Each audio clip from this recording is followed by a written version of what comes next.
Hey folks, today I want to show you a little bit about the FOB, Fletching Only Better. It is a basically different type of fletching, and it works better in crosswinds, but we're going to shoot it today. I'm going to shoot a regular fletching first, and then I'm going to shoot the FOB, and we're going to look at the difference.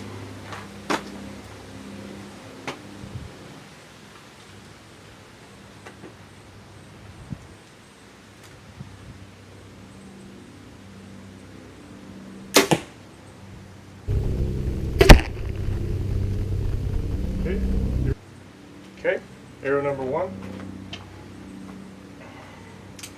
Now, what you want to know about the FOB is that you have to have a knock that's going to be long enough so that you don't get string pinch. And I only have one, so I'm only going to shoot one at a time. It's going to be a little laborious, but tried it on accident with string pinch and it didn't turn out too well. So we're going to shoot this. I'm going to show you guys what it looks like.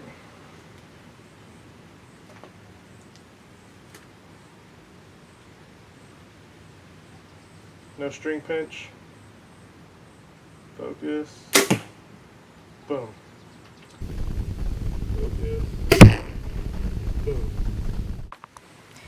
Alright, so a couple things about the FOB. First, you want to have a drop away rest. I don't know if you guys can see that. I have the QAD Ultra Rest LDX that I just got, and I like it a lot. But you have to have a drop away. It's not going to work with a whisker biscuit. Obviously, that'll not work out too well. There is a clearance tester that comes in the pack, so that you can make sure that there's enough room. And if you don't have enough room, or if your timing's off, make sure you take it to a tech to help you, if you don't know how to do it yourself, to take it so that they can get the timing right. Because if your timing's not right, you're going to be not only slowing down your arrow, you're going to be decreasing the accuracy and the precision as well, because it will be hitting the rest. And that's not unique to the FOB if that happens. That still happens if you have a regular fletching too. So if anything, the FOB is showing you where you might not otherwise know that your fletching is coming in contact with your rest. So that's pretty neat. That's one thing I learned when I started using the FOB.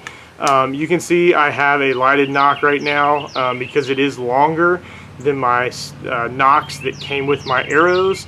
And when I showed you earlier, I pulled it back. I had clearance with my string. I have a pretty strong, long draw. It's about, I think it's 30.5 or it's 31 inches. And sometimes with a longer draw length, that'll happen. You just got to get longer knocks. And so I don't have that problem when I'm using this one. So I'm going to go purchase probably another couple of lighted knocks as well as just regular longer knocks so that I don't have that issue. But we're going to shoot it again, and I'm going to just show you the difference one more time.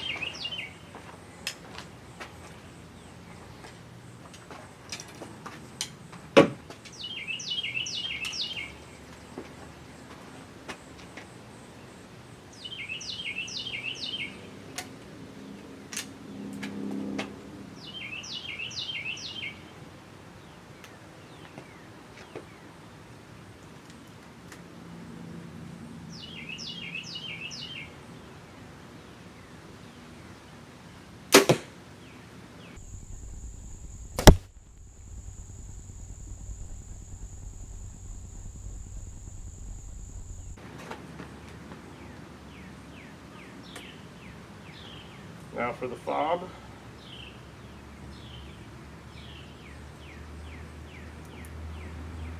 I can get my thing around right here. There we go. Okay. Pull back.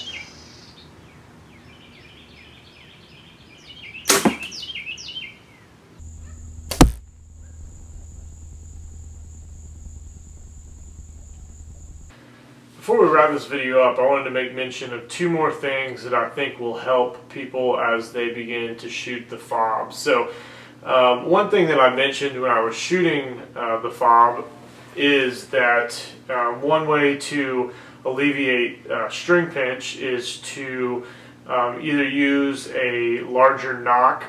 That way that, you know, when you're pulling back, there's just that extra space makes a big difference. But another way you can alleviate that is to tie nock sets. So inside your D-loop, you can tie the sets. That way it makes your loop a little bit wider, and therefore your pinch is going to be non-existent if you do it right. So if you don't know how to do it, you can take it to your nearest tech, which is what I would do personally. But we'll put a link in the either the video notes or the blog post with this video, so you guys can check out specifically what that looks like. And a lot of times you're going to get the string pinch when you have the shorter axle to axle bow. So this, I believe, is a 32 axle to axle bow, and so I'm right at that cusp as to where it could go either way. So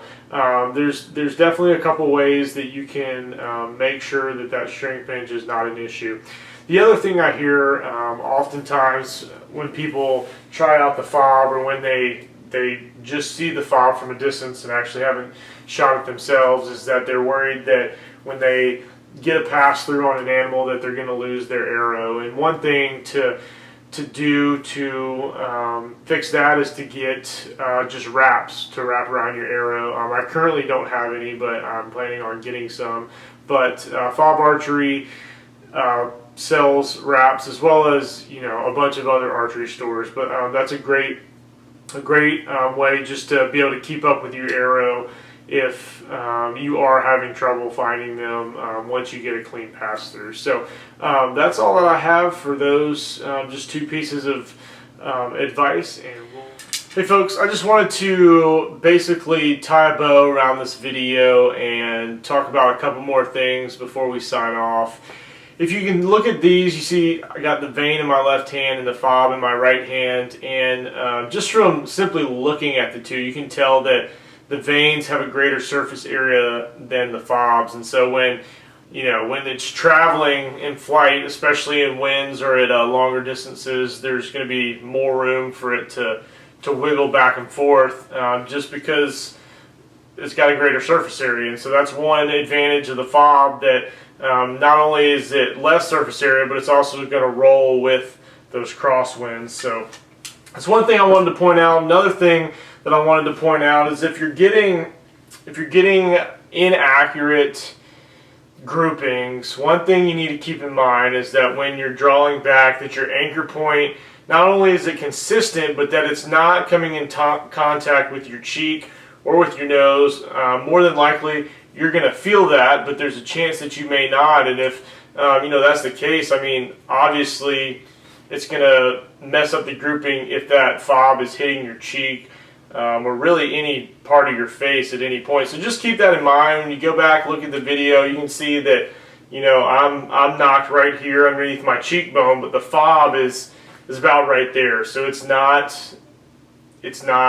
coming in contact with my face whatsoever. So keep that in mind. If you shoot a couple and you're like, well, hey, it's not grouped correctly, make sure you have everything else correct and then go from there, because I didn't have a huge problem with it coming in contact with my face, and my groupings were pretty good on video and off video. So I've been very pleased with them. The last thing is they retail at I believe $29. I'm gonna get that correct. Yeah, $29 for 12 plus the clearance tester, and you have 5 or 6 different color options. So go over to fobarchery.com, check them out, see which ones you want, and give them an order. And if you use the code GURU10, we'll put this up here on the video, you can get 10% off your purchase of a pack of FOBs. So I hope this has helped. I encourage you guys to get out and check these things out, test them out, practice with them before you go out and hunt with them. But yeah, I've really enjoyed messing around with them and just seeing how they compare with the veins that I've been using. So thank you guys for checking out this video. Have a great hunting season.